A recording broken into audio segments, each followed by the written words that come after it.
Whenever I see the SEGA logo flash before a title screen back when I was a kid, I knew I was in for an experience. Whether it be watching the opening credits of Streets of Rage, getting frustrated trying to get that perfect score in columns, or trying to collect all the Chaos Emeralds in Sonic the Hedgehog, whatever cartridge I decided to put into my SEGA Mega Drive, I loved every minute of it.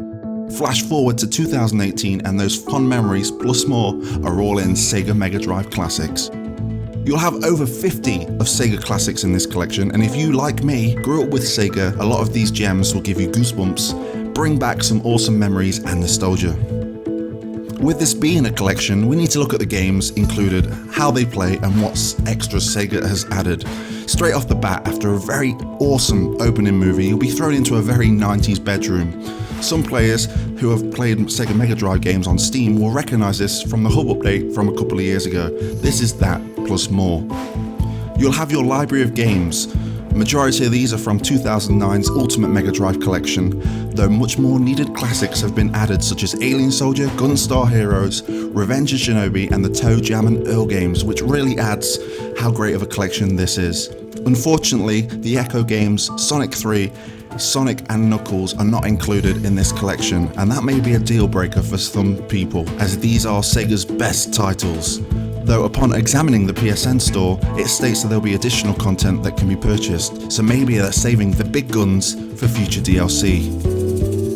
Also included in this collection is the option to change regions for certain games, so if you want to play Bare Knuckle 2, you can. If you want to see how less angry Ristar is in the Japanese release, you can. There are many emulation settings included, from pixel rendering to make the game look a little more visually pleasing for modern TVs, to adding scanlines and TV projection for that retro CRT TV feel. You can also stretch the full screen as well as change the border art if you decide not to. Some welcome additions are the mirror mode, so if you want to play your favourite games backwards, then challenge accepted. You'll also have the option to disable the sprite limit to surpass what the original hardware was capable of, though this can cause graphical bugs, so use to your own discretion.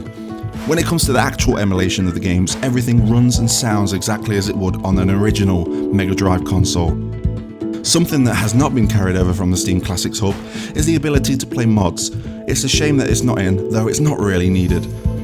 When playing these classics, you'll have the option to choose certain layouts, as well as being able to use the left analog stick as an alternative D-pad, though I advise just sticking to the D-pad. I can't count the amount of times I've fallen into holes and pits in games like Streets of Rage and Golden Axe. And speaking of making mistakes, the welcome addition of a rewind button is included. Lost a life? Rewind. Made a mistake? Rewind. Missed a ring? Go back and get it. Or you can rewind.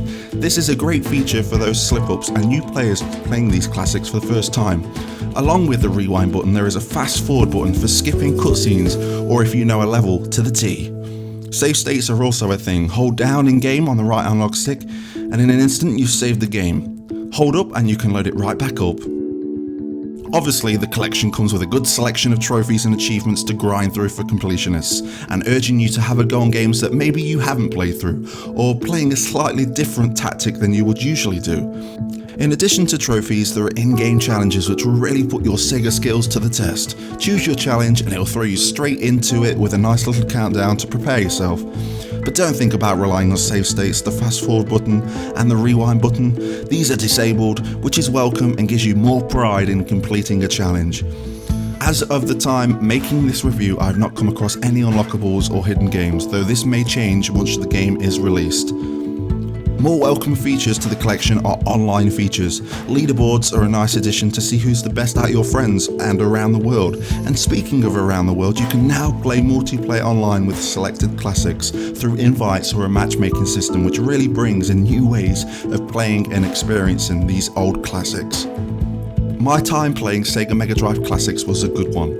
Many trips down memory lane, more appreciation for games that I may have not taken a second look at when I was younger, and it allowed me to experience games that I've never played. This collection is one I can always come back to, whether it to be played by myself, play online with fellow SEGA lovers, play and reminisce with friends, or show my children what great games I had while growing up. This collection looks great, sounds great, and plays great. Even if you own the previous collections, this one belongs on the shelf alongside it, with the new features and the games it comes with. Though it might be lacking some of the big SEGA titles in this collection, the new features make you not think twice about it. I'm gonna give SEGA Mega Drive Classics 8 Robotniks out of 10.